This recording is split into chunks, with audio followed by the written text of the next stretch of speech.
نلوم عن تنبار كم تلمود نعاهم تبقى حند خابتن زبالة زانا كلتشان 17 فيلمتات جيو ستورم تسميتنا حدنا لكم متينا زلنا زغم زلخو أدالهم مدب أبيل ميكيلي استنى مكتال كون لكم ناتمنخم أبت مدب كبلوكم سلام زخبركم تخططلتي أي فيلم ريفيو كما يتخونوا هم نبارات انقع سلام تنحكم توم حدش سخا انقع سلام متاخم ندبلنا نابتن لهم عن تزدالنا يتحستخن السقاقركم كرمي جن توم نبارات لايك توم حدش تخا سبسكرايب بمقبار تتابعونا بتحتنا نحتت Wake up.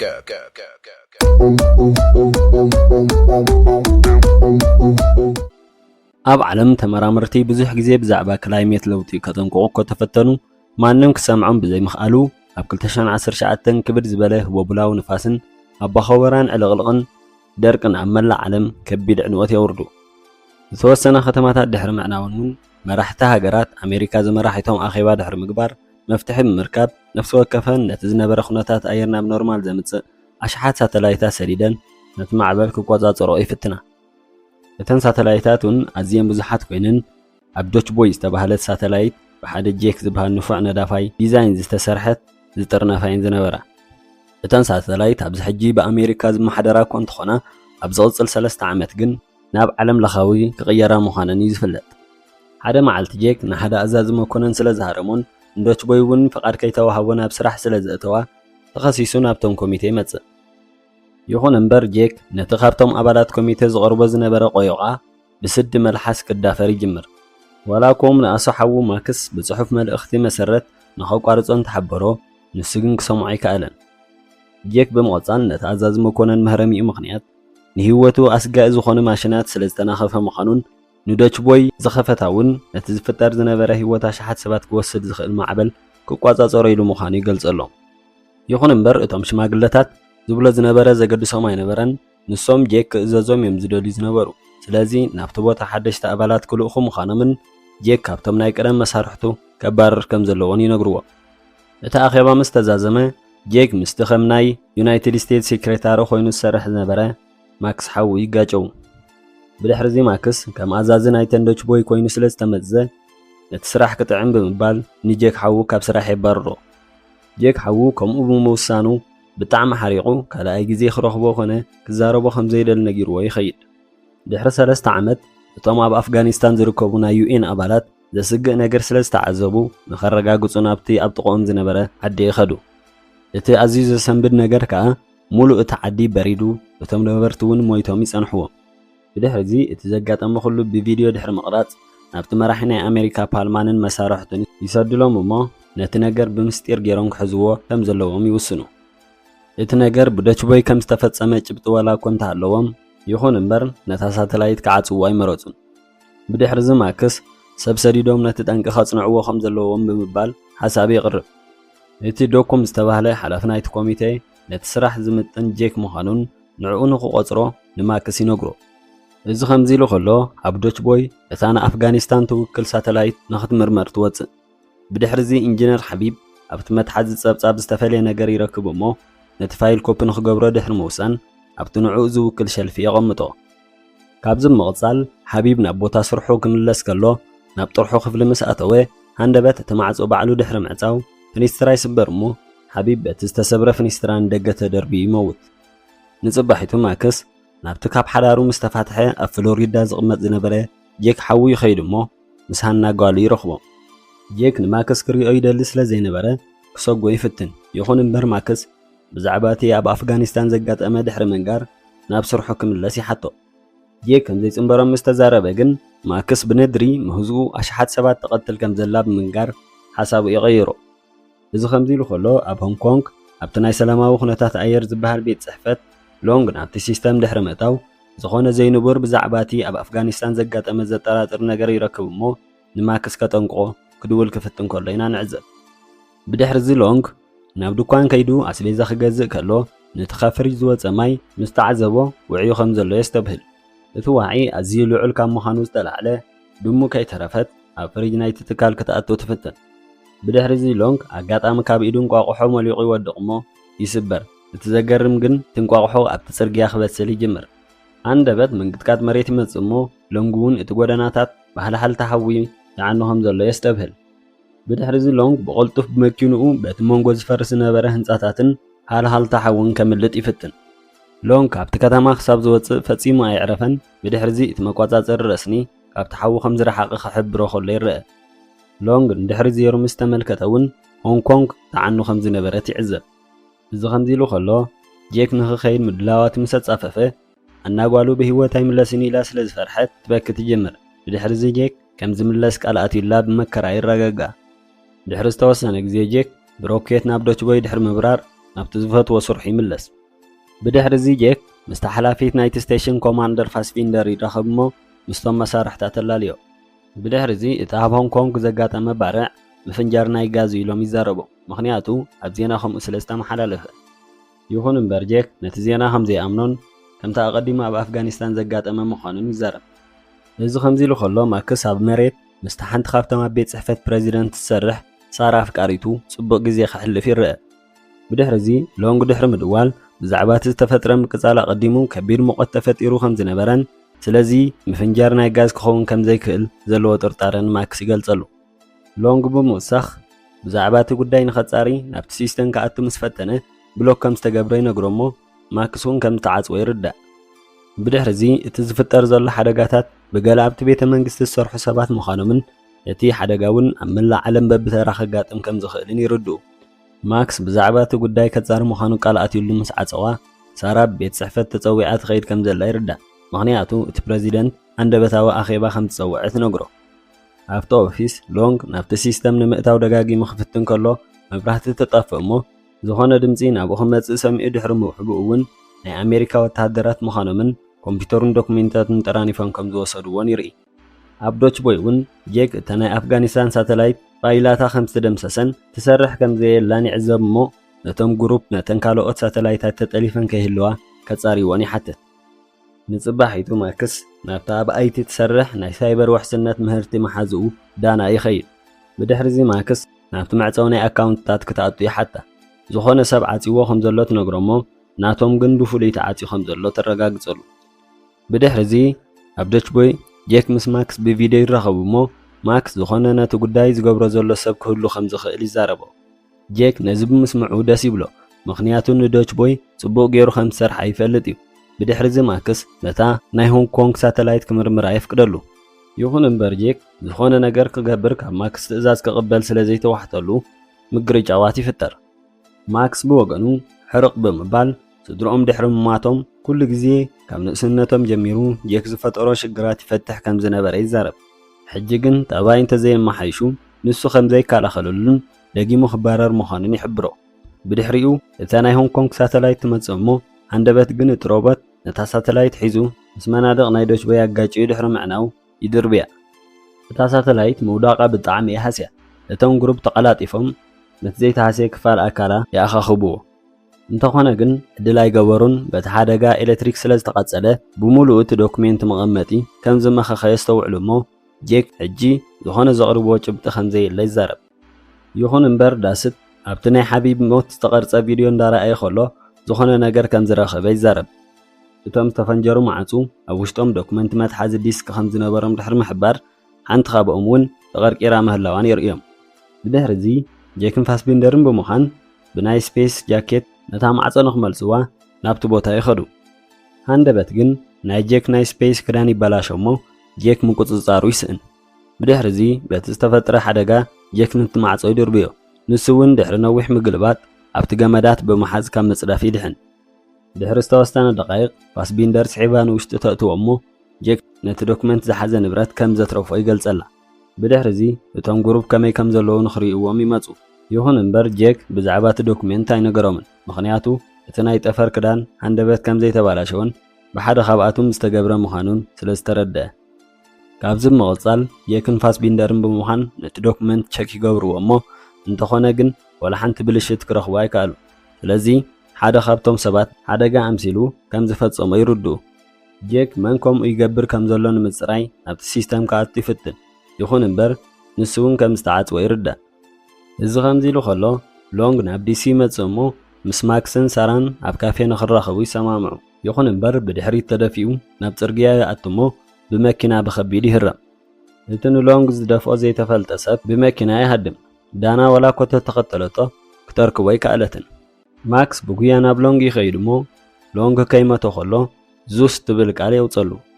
ድሕሪ ዝተወሰነ ሰዓታት ማክስ ካብ ጄክ ይድወሎ እሞ እፁፂ ስለ ዝተባህለ ይቕበሎ። ይኹን እምበር ጄክ ብሕሉፍ ጠባያቱ ይቕሬታ ክሓጡ ከም ዝደለየ ድሕሪ መንጋር እቲ ታሪክ ቅድሚ ምዝርዛሩ ኣብ መንጎ ኣሕዋት ብዘይ ምዝርራብ ክረዳድእሉ ዝኽእሉ ኮድ ከም ዘሎ ይሕብሮ። ካብኡ ብምቕፃል ብዛዕባ እታ ምሰብኦም ዓሳ ንምግፋፍ ከይዶም ከለዉ ዝገበርዎ ነገራት ክዝርዝረሉ ይጅምር። ብድሕሪ እዚ ማክስ ነቲ ቅዳሕ ቪድዮ ሒዙ ናብ ዳና መሓዝኡ ብምኻድ የርእያ። ይኹን እምበር ዳና ንባዕላ ወላ ሓንቲ ክርዳእ ኣይከኣለን። ብድሕሪ እዚ ማክስ ምስ ጄክ ኮነ ምሰብኡ ዓሳ ክገፉ ኮይዶም ከም ዘይፈልጡን ጄክ ዝኾነ መልእኽቲ ንምሕላፍ ብኮድ ከም ዝተዛረበን ይነግራ። ብድሕሪ እዚ ማክስ ብዛዕባ ናይ ቆልዑ ኮድ ምስ ነገራ ነቲ ናይ ብሓቂ ጄክ ከመሓላልፎ ዝደለየ መልእኽቲ ይረኽብዎ። ማክስ ብምቕፃል ንዳና ብዛዕባ ናይ ዙስ ፕሮጀክት ዝበሃል ክተፃሪኢ ሓታ እሞ ዳናን ኣብቲ ሲስተም ምስ ኣተወት እቲ ፕሮጀክት ካብቲ ቤት ፅሕፈት መንግስቲ ዝብገስ ምዃኑ ትርዳእ። ዳና ኣትያ ክትከፍቶ ትፍትን። ይኹን እምበር ሃክ ክትገብሮ ከም ዘይትኽእል እያ ትዛረብ። እዚ ከምዚ ኢሉ ከሎ ሳራ ካብ ስርሓ ንገዛኣ ትምለስ እሞ ሰብኣትዮ ከም ዘሎ ምልክት ምስ ረኣየት ሽጉጣ ብምውፃእ ክትፍትሽ ትጅምር። ይኹን እምበር ማክስን ዳናን ኮይኖም ይፀንሕዋ። ካብዚ ብምቕፃል ማክስ ኣብኡ ከም ዘለዎ ማንም ሰብ ክፈልጥ ከም ዘይብሉ ድሕሪ መንጋር ንሳራ ዝኾነ ሓበሬታ ክረክብ ስለ ዝደለየ ነቲ ናብቲ ሲስተም መእተዊ ዝጠቅም ፓስወርድ ክትህቦ ይሓታ። ሳራ ኣብ መጀመርታ ንመንግስቲ ዝኣተወቶ መሓላ ክተፍርስ ከም ዘይትደሊ ብምንጋር ኮንታ ኣበየቶ ማክስ እቲ ጉዳይ ኣዝዩ ኣገዳስን ኣሸቓልን እንተዘይከውን ነይሩ ካሓታውን ከም ዘይደሊ ምስ ነገራ ግን ሓሳባ ትቕይር። እቲ ትርኢት ናብ ዶችቦይ መልሰና እሞ ጄክን ፋስቢንደርን ብምዃን ነቲ ናይ ሓለዋ ካሜራታት ክፍትሽዎ ምስ ጀመሩ ሓቢብ ኣብ መቐመጢ ንብረቱ ገለ ነገር ከም ዝሓበ ይርዩ። እንታይ ምዃኑ ክርዩ ኣብ ዝኸድሉ እዋን ግን እቲ ሸልፊ ጥራዩ ይጸንሖም። ሃንደበት ግን ዳሰት ይመጽእ እሞ ሕማቕ ነገር ዝገብሩ ዘለዉ መሲልዎ ሽጉጡ ኣውፂኡ እንታይ ይገብሩ ከም ዘለዉ ይሓቶም። ብድሕሪ እዚ ጄክ ሓቢብ መን ከም ዝቐተሎ ንምፅራይ ይፍትኑ ከም ዘለዉ ምስ ነገሮ ክልቲኦም ኣብ ሓደ መስመር ከም ዘለዉ ይረዳድኡ። ብድሕሪ እዚ ዳሰት ኩሎም ዕላምኦም ሓደ ከም ዝኾነ ምስ ረኣየ ናይ ሓቢብ ሸልፊ ኣብ ካሊእ ቦታ ምዃኑ ይነግሮም። ካብዚ ብምቕፃል ዳሰት ነቲ ዝተቐርፀ ቪድዮ ንሱ ንሪእዎ ከም ዝነበረን እንተኾነ ግን እቶም ቀተልቲ ነቲ ንብረት ደልዮም ምስ መፁ ክሕዞም ብምባል ንወላ ሓደ ከም ዘይነገረን ይዛረብ። ብድሕሪ እዚ ጄክ ነቲ ዝተነግሮ ሸልፊ ከፍቶ እሞ እታ ዝተሓብአት ሰነድ ይረኽብዋ። ከፊቶም ምስ ረኣይዋ ዝኾነ ሰብ ናብቲ ሲስተም ናይታ ሳተላይት ቫይረስ ከም ዝፀዓኑላ ይግንዘቡ። እዚ ከምዚ ኢሉ ከሎ ሳራ እቲ ፓስወርድ ንዳና ትህባ እሞ ዳና ናብቲ ዙስ ዝተባህለ ፕሮጀክት ክትኣቱ ትኽእል። ብድሕሪ እዚ ዳና ኣብ መላእ ዓለም ዝተፈላለዩ ባህርያዊ ሓደጋታት ብምምሳል ንኽፍፀሙ ዝተወጠኑ ፕሮጀክት ትረክብ። ብድሕሪ እዚ ማክስ እቶም ኣቐዲሞም ዝተፈጥሩ ሓደጋታት እውን ብገለ ሰባት ዝተገብሩ ምዃኖም ይርዳእ። ካብዚ ብምቕፃል ማክስ ምስ ጄክ ሓዊ ብቪድዮ ብምርኻብ ንዶችቦይ ገሊኦም ከም መሳርሒት ናይ ኩናት ንዝተፈላለያ ከተማታት ንምዕናው ይጥቀሙላ ከም ዘለዉ የረድኦ። ጄክ እውን በቲ ዝረኸብዎ ቫይረስ ተጠቒሞም ይቆፃፀርዋ ከም ዘለዉ ይርዳእ። ብድሕሪ እዚ ጄክ ዝተወሰነ ግዜ ንዶችቦይ ክዓፅዋ እሞ እቶም ቫይረስ ብኸምኡ መንገዲ ክወፁ ከም ዝኽእሉ ይገልጽ። ማይክል በቲ ሓሳብ ይሰማማዕ። እንተኾነ ግን ሓደ ሽግር ኣሎ። እቲ መዕፀዊ ፓስወርድ ምስቲ ፕረዚደንት እዩ ዝነበረ። ጄክ ከዓ ንፓልማ ፈፂሙ ኣይኣምኖን እዩ። ጄክ ብምውሳኽ ዶችቦይ ናብ ናይ ዓለም ምክሪ ቤት ንምስግጋር 3 ሰሙን ምስ ተረፋ ኣካውንቶም ምዕፃዉ ብላዕለዎት ሓለፍቲ ጥራይ ክኸውን ከም ዝኽእልን ኣጋጣሚ እውን ክኸውን ከም ዘይክእልን ይዛረብ። ብድሕሪ እዚ ማክስ ነቲ ፓስወርድ ክሳብ ዘምፅኦ ነተን ሳተላይታት ጽቡቕ ገይሩ ንክከታተለን ንጄክ ነጊርዎ ይኸይድ። ድሕሪ ሓደ ሰዓት ኣቢሉ ዝኸውን ፕረዚደንት ፓልማ ንኣኼባ ናብ ኦርላንዶ ይብገስ። ካብዚ ብምቕፃል ማክስ ንሳራ ድሕሪ ምርካብ እቲ ዕንወት ሓቂ ምዃኑ ድሕሪ ምንጋር ነቲ ፓስወርድ ካብ ፓልማ ንኽወስዶ ክትሕግዞ ይሓታ። ናብ ፕሌን ኣብ ምስቃል ከለዉ ማክስ ነብኡ ንኽሪኦ ናብ ፍሎሪዳ ምስኦም ንኽኸይድ ከፍቅድሉ ነቶም ሓለፍቱ ይሓቶም። ልክዕ ኣብታ ሰዓት ኣብ ዶችቦይ ከባቢ 200 ዝኾና ሳተላይታት ይሰርሓ ከም ዘይለዋ ዝሕብር መልእኽቲ ትሰድድ። ከም ውፅኢቱ እውን ኣብ መሬት ኣብ ዝተፈላለዩ ቦታታት ከቢድ ዝኾነ በረድ ዝተሓወሰ መሸንበባ ንቶኪዮ ጃፓንን ከምኡ እውን ዝተወሰነ ክፋል ሪዮ ዲ ጃኔሮ ብራዚልን ክሃርመን ይረአ። ጄክ ንዶችቦይ ከጥፍኣ ብዘይምኽኣሉ እንዳተባሳጨወ ክሳብ ዝኾነ ዝኸውን ነተን ዝተባላሸዋ ሳተላይታት በተን ንቕያር ኢለን ተቐሚጠን ዝነበራ ክትከአን ይጅምር። ብድሕሪ እዚ በታ ናይ ሪዮ ዲ ጃኔሮ ይጅምር እሞ ሙሉእ ከተማ ከይዓነወት ከላ ይርክብዋ። ይኹን እምበር ኣብታ ሰዓት ካሊእ ሓደጋ ይጅምር ከም ዘሎ ዝሕብር መልእኽቲ ይመጽእ። እዚ ከምዚ ኢሉ ከሎ ማክስ ነቲ ዘጋጠመ ሓደጋ ኣብ ዜና ይሪኦ እሞ ኣብ ታብሎቱ እውን እቲ ቀጻሊ ሓደጋ ናብ ፍሎሪዳ ከም ዝኾነ ይግንዘብ። ብድሕሪ እዚ ዶኮም ኣቦ ማክስ ብህይወት ከም ዘየለ ስለ ዘረጋገጸ ንኸዘራርቦን እቲ ሓቂ ንኽነግሮን ይጽውዖ። ብድሕሪ እዚ ማክስ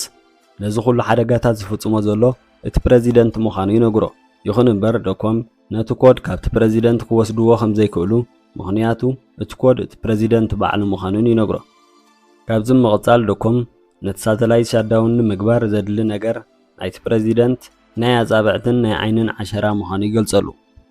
ኣብታ ሰዓት ኣብ ዶችቦይ እቶም ሰራሕተኛታት ዶችቦይ ባዕላ ነብሳ ክትፍንጅር ምዃና ዝሕብር መልእኽቲ ትሰድድ እሞ ነዚ ምስ ረኣዩ ብጣዕሚ ይስንብዱ። እቶም ሰራሕተኛታት ነቲ መስርሕ ከቋርጽዎ እኳ ተፈተኑ በቲ ሲስተም ተዓጽዮም ወላ ሓንቲ ክገብሩ ከም ዘይክእሉ ይዛረቡ። ብድሕሪ እዚ ጄክ ነዚ ክገብር ዝኽእል ዳንከን ጥራይ ምዃኑ ይዛረብ። ዶችቦይ በቲ ሓደ ክፋላ ክትቃጸል ምስ ጀመረት ጄክ ነቶም ሰራሕተኛታት ናብ ካሊእ ከጉዕዞም ይጅምር። ብድሕሪ እዚ ጄክ ንዳንከን ይረኽቦ እሞ ክሃርሞ ይጅምር። ይኹን እምበር ዳንከን ኣብ ትሕቲ ጠረጴዝኡ ሽጉጥ ሓቢኡ ስለ ዝጸንሐ ክጥቀመላ ይጅምር። ካብዚ ምቕጻል ዳንከን ነቲ ቫይረስ ባዕሉ ከም ዘእተዎን ብድሕሪ እዚ ካብቲ መንግስቲ ብርክት ዝበለ ጉቦ ከም ዝተቐበለን ምኽንያቱ ደሞዙ ኣዝዩ ውሑድ ብምዃኑን ይዛረብ። ዳንከን ብምውሳኽ ዓለም ክትቃጸል ምርኣይ እውን ባህታ ከም ዝፈጥረሉ ይናዘዝ። ብድሕሪ እዚ ጄክ ብቕልጡፍ ሽጉጡ ደርቢኡ ክሃርሞ ይጅምር። ይኹን እምበር ዳንከን ነታ ሽጉጥ መሊሱ ክሕዛ ስለ ዝኽኣለ ምስ ተኰሰ ብጌጋ ነቲ መስኮት ይሰብሮ። ጄክ ብቕልጡፍ ብምህዳም ናብ ካሊእ ክፍሊ ኣትዩ ነቲ ማዕጾ ይዓጽዎ እሞ ዳንከን ብንፋስ ምኽንያት ብመስኮት ተደርቢዩ ይመውት። ናብ ፍሎሪዳ ንመለስ። ዶኮም ንማክስ ነቲ ፕረዚደንት ክንረኽቦን ክንዛረቦን ንኽእል ኢና ናብ ዝበሎ ክፍሊ ሒዝዎ ይኸይድ። ይኹን እምበር መጻወድያ ዝነበረ ምኽንያቱ እቲ ኩሉ ሕማቕ ነገር ዝገብር ዝነበረ እቲ ፕረዚደንት ዘይኮነስ ዶኮም እዩ ነይሩ። እቲ ፕረዚደንት ብዛዕባ እዚ ጉዳይ ዝፈልጦ ነገር ኣይነበሮ። ስለዚ ዶኮም ማክስ ነቲ ምስጢር ንምፍላጥ ኣዝዩ ነዊሕ ርሕቀት ስለ ተጓዓዘ ክቐትሎ ይፍትን። ይኹን እምበር ማክስ ብዳሕረዋይ ማዕጾ ድሕሪ ምምላጥ ንሳራ እቲ ሓደጋ ንኹሉ ህዝቢ ክውድኦ ምዃኑ ይነግራ። ዶኮም ንማክስ ዶችቦይ ንኽቆጻጸራ ክህቦ ከሎ ንሓዉ ንኽቆጽሮ ምግባሩ ክልቲኦም ክበኣሱ ከለዉ ከየስተብህልሉ ኢሉ ምዃኑ ይገልጸላ። እታ ዘላቶም ሓንቲ ኣማራፂ እውን ነቲ ፕረዚደንት ምጭዋይ ምዃኑ ይነግራ።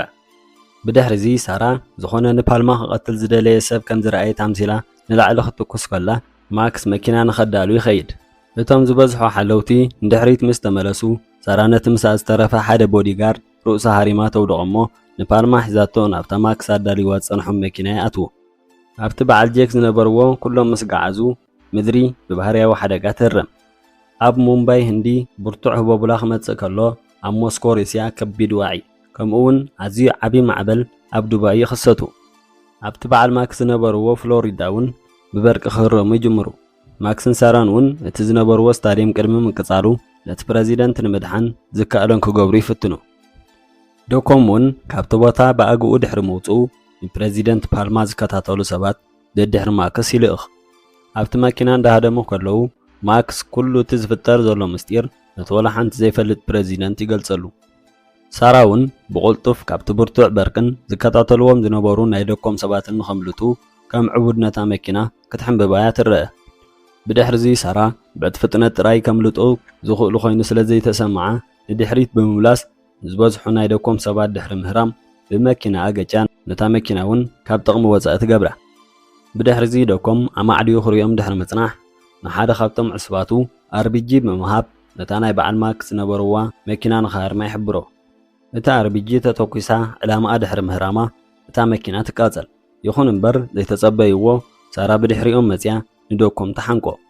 ሳራ ንዶኮም ንምሓዝ ነታ መኪና ሰልፍ ድራይቭ ተጠቒማ ከም ዝሰደደታ ይፍለጥ። ዝሓሰበቶ ብትኽክል ዕላምኡ ስለ ዝሃረመ እውን ዶኮም ኣብ መጻወድያ ኣትዩ ብፖሊስ ናይቲ ዓዲ ኣብ ትሕቲ ቀይዲ ይኣቱ።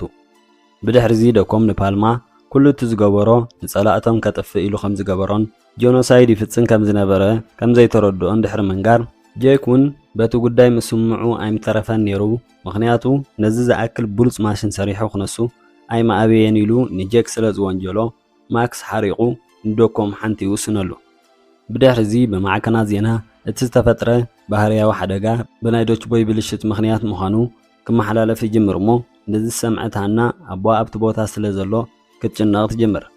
እታ ናይ መወዳእታ መንኰርኰር ክትብገስ ምንጽፋታ ምስ ወድአት ነቲ ዝቕጽል ዝነበረ ባህርያዊ ሓደጋ كطفو انتدا خوينم حدا سب تريفو نتي باسورد كأتوو كم زلهم دحر محبر نسو خترف يوسن نزل سمعت فاسفيندر ون مسو خترف تحسب مو يجن كتكيد كم زلو اي قبر إذا خمزي له خلا فالمان عبت مقاطعة ناي ساتلايتات يقيد مو بقولت فتزاد اللي باسورد يهب يخون امبر اتبع على ناي معناه مسرح ازيو خيدو سلازنبره قوقارص ايكاله እቶም ክልተ ይሕዋት እውን የክ ነብሱ ስለ ዝቐበጻ ብቪድዮ ብንብዓት ተሰኒዮም ክሰናበቱ ይረኣዩ ድሕሪ ነዊሕ ዓመታት ክልቲኦም ተሰማሚዖም ድሕሪ ምዝርራብ ማክስ ንሃና ከም ጋሎ ተኸናኺኑ ክዕብያ ምዃኑን ንሓዉ ቃል ይኣትወሉ እቲ ስቴሽን ዕንወቱ እንዳዛየደ ብዝኸደሉ ጄክ ብጉያ ብምኻድ ነቲ ናይ ጠፈር ክዳን ተኸዲኑ ነቲ ኮምፒተር ከይተባላሸወ ከርክቦ ይኸይድ ይኹን እምበር እቲ ማዕጾ ነቲ ዝእተወሉ ኾድ ምቕባል ኣብዩ መኽፋቲ ኣብዮ عندبت كابز مصت كيتبالت فاسبيندر تمصمو جيك بسمبادن منتاي زي كدت يحتا نساون ناي حدغا غزي موصو بوتا هم تفلط تنغرو كلتيوم نابت كمبيوتر بمخاد اتكود دحر مقتاو اتا ساتلايت يطفوامو اتا مريت تفطيرو زنبره حدغا بقصبت يقرص ابتا ساعات اتساتم زنبرو خفلي فنجر يجمرمو جيكن فاسبيندرن እንዳን ሳፈፉን ደገ ይወጹ ጄክ መህዙኡ ክትቃጸል ከላ እንደሕሪት ተጠውዩ በሐዘን ክምልከት ከሎ حانت استرفت ساتلايت كم زلا يعزب بدهر زي بتبرتوع دفيت نايت فنجرة تقيمهم نابتا استرفت ساتلايت يبصحو كلت يوم نابتا ساتلايت مسأتو تادوش بوي ملوء تعنمو مسناسا زنبرا ركب تقارص نيجي كم زخسروا بمحساب دما كحزنو يرأيو دحر قرب جن اب سكرين بلج زبل مبراهتي بمرأيهم جيكم فاس بيندرن بهوت كم زلو يردو جيكم فاس بيندرون ون نابتا عباي منكر كوريص مبرو دحر قرب ساعات ون بملؤهم بسلام مدري علبو جيك دحر نويح عمتات مس ماكس حوو بحقوزي تحققوفو دحر شدشت ورحي جيك ماكسن هنان نام مقفاف عساي خدمو عزيو أسل چاو خينو يرخبوه أبو أمون نمنتاي مسوئي وسدون كم زي نبرا يردو جيك دحر قرب سمنات حدي ساتلايت المسرح نابتفر مملاسو سلا زي ترف مسدرو تصبق غزي خلف يرأ نهانا قوالو قلطيفو خمز ملس قلب مقتاون نتافي لميزازما